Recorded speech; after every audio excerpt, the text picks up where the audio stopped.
Hi there, it's Jeff, and welcome to those that are new to my channel and those that follow me.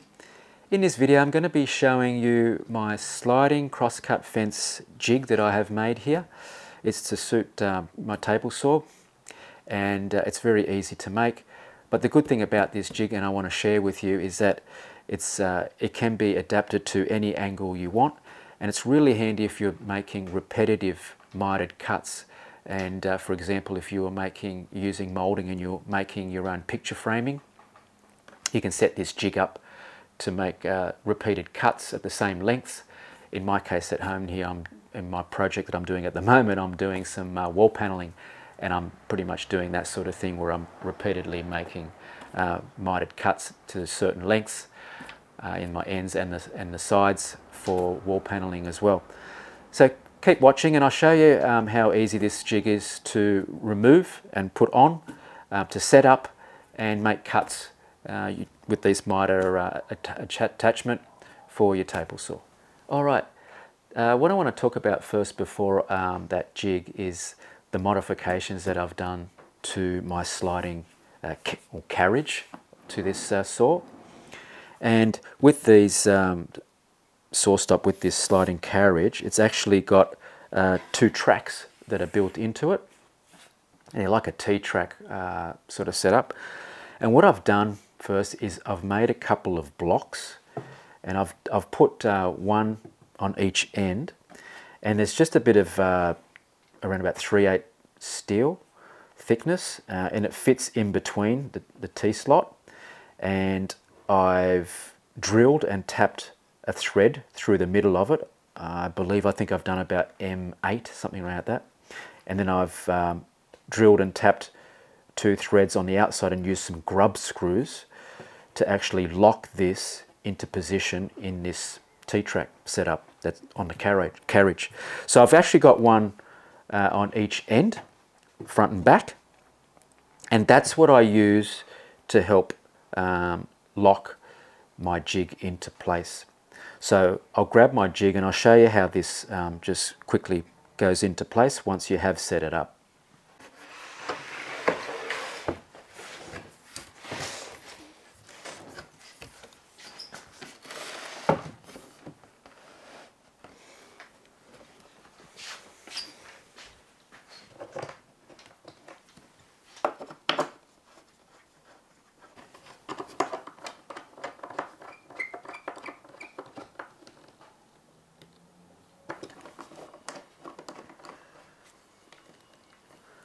And that's how easy it is for this jig to actually attach to my table saw once you do that little modification with the block threaded inserts. So you have a screw that just actually goes through. Now I've used countersink threads with the Allen head type of setups with a ball point, so I just use this. You could use a Phillips head type of thread, it doesn't really matter. But being countersunk with a countersink on the inside on your board as well, it just locks into place a lot easier. And obviously it needs to go under, and you don't want a head sticking up on this board, so it really needs to be countersunk. So and when it does lock into place, being countersunk, it just keeps it in there nice and tight.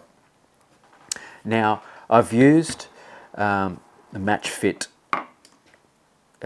setup for this board that you may have noticed. It allows me to use these Matchfit clamps. I'm not sponsored by these guys at all. I've bought these myself, and you can get these from Amazon. I'll leave a link if you're interested in that. But these are really handy. It's just a matter of getting. You buy this with a kit, in a kit sort of form with the router bit, and I've done these. I've done these squares. You can make them at whatever size you want. Mine are around about 130. Or from the center, 140 millimeters apart. You can make these at whatever distance you want. Obviously, the smaller it is, the more access you're going to have sometimes for a guide or something like that where you want to clamp down. So, yeah, once you do router these grooves, it allows you to use these clamps in it, and then that allows you to clamp guides or your timber with these clamps. Now this jig is also good if you've got some lumber, some rough sawn timber that you want to get a straight edge on. It allows you to put this in here and clamp it down. You've probably seen lots of those videos on YouTube, which, you know, are great. That's another advantage with this type of setup. When you do, keep in mind when you do set this up, allow it to be a little bit over the blade, and then when you do that first cut, it's going to zero it in. So when you are using this, you can use that edge of this board as your reference where it's going to cut with your blade. All right, the next crucial part to this jig is your guide rail or guide fence. And all I've done here is just ripped a bit of plywood, around about 4 inches or 100 millimeters. I've machined a T-track into it, so you can use these hold down bars. I've also made one of these as well, you know, the toggle clamps. You can actually use them as well, whatever you like. And it's really easy to set up. So say for example I want to do 45-degree cuts. I'll get my and a good thing that you can do is clamp this up. Okay, what I would recommend here is getting your rafter square and just clamping it into place, because it has that nice edge on it that you can use to grab, and then getting your guide up to it, and then it's a matter of just clamping it using these things.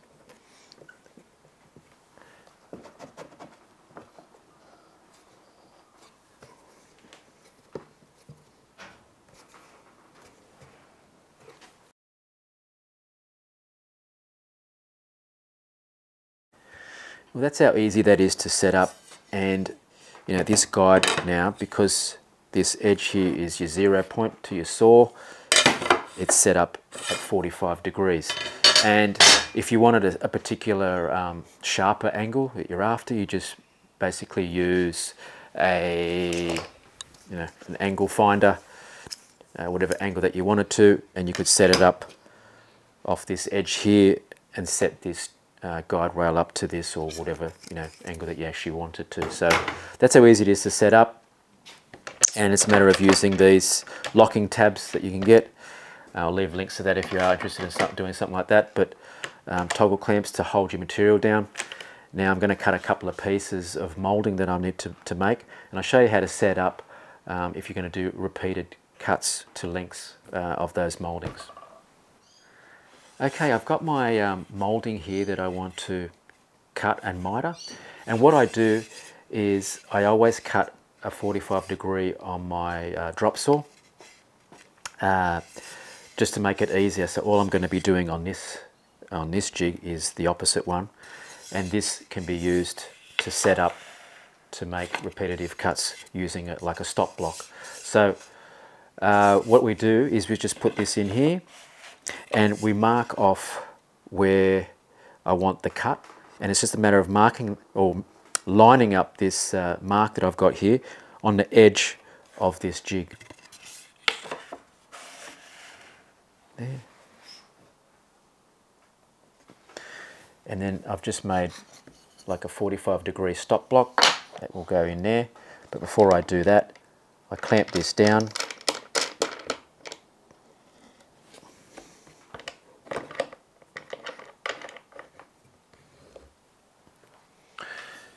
And then clamp my stop block into place, so when I do my next cut, it'll be exactly the same.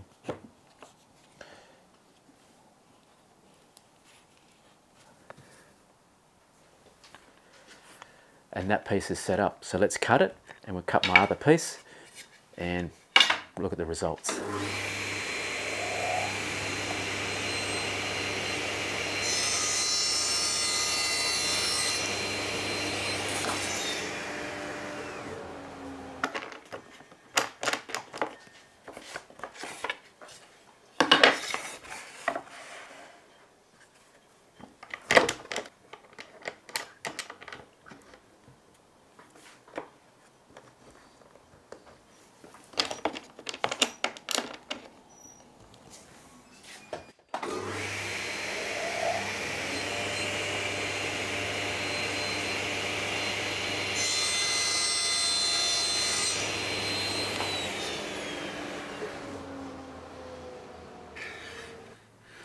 Okay, well I've just cut those two mouldings to length, and what we're looking for here is putting them back to back and at the points line up nice and evenly, which naturally they do. And it's I like this jig because it's a fail-proof method of getting you know, when you're doing something like this, mouldings, and you want to get them to exactly the same length, it's a really good fail-proof jig for that, using your stop block and just clamping it down. Of course, like I said before, if you did want to straighten a piece of lumber or rough sort of timber, using that edge of this jig to your blade, it's basically an easy setup as well. Just clamp it using these Matchfit clamps. Well, I hope you enjoyed this video today and got something out of it, or inspired you to make your own sort of a jig for your table saw. That just about wraps up this video for today. I hope you enjoyed it. I got something out of it. If you did, press like, share with your friends. Don't forget to subscribe so you can keep up to date with all the other latest videos and tips and tricks that I come out with. And then hopefully I'll see you in one of my next videos.